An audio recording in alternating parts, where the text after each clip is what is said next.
कि भारतीय जनता पार्टी ये साबित करे कि उनके पास में ऐसा कौन सा जादुई चीज़ है, ऐसा जादुई कौन सा आंकड़ा है, ऐसा जादुई कौन सा करिश्माई कलाकारी है। या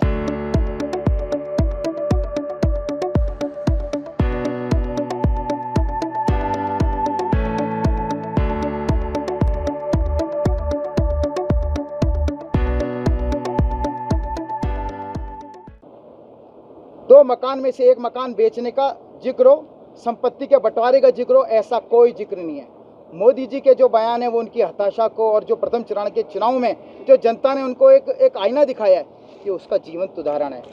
उसके साथ साथ मैं आप लोगों के साथ में ये एक बात साझा करना चाहता हूँ और पूछना भी चाहता हूँ कि भारतीय जनता पार्टी ये साबित करे कि उनके पास में ऐसा कौन सा जादुई चीज़ है, ऐसा जादुई कौन सा आंकड़ा है, ऐसा जादुई कौन सा करिश्माई कलाकारी है, ऐसा कौन सा जादुई बटन है जिससे वो उससे पहले ही वो सीट तय कर लेते हैं। अभी वो बोल रहे हैं 400 पार। इलेक्शन कमीशन ने चुनाव का कार्यक्रम घोषित नहीं किया, राजनीतिक दलों ने अपने प्रत्याशियों को मैदान में नहीं उतारा, उससे पहले उन्होंने 400 का आंकड़ा लेकर आ गए।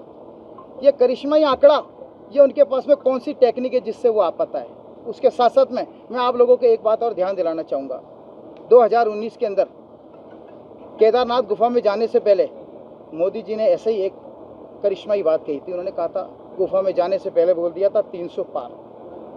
तो जनता आज उनसे पूछ रही है कि ऐसी कौन सा जादुई बटन उनके पास है, और उसका जवाब देने के लिए पहले चरण का मतदान हुआ। कांग्रेस के पक्ष में माहौल है। भारतीय जनता पार्टी के सारे नेता, उनके पास में ना कोई विज़न है, ना कोई नीति है, ना कोई सोच है, ना कोई गौरवशाली इतिहास है। उनके पास में कुछ भी कहने को नहीं है। इसलिए आज वो उनकी पहली और आखिरी मुद्दा ध्रुवीकरण है, उस पर अब वो उतारू हो गए हैं। वो सिर्फ ध्रुवीकरण की बात करके जनता का मन को भ्रमित करके एक दुस्साहस कर रहे हैं, जिसका उनको परिणाम भोगना पड़ेगा। धन्यवाद।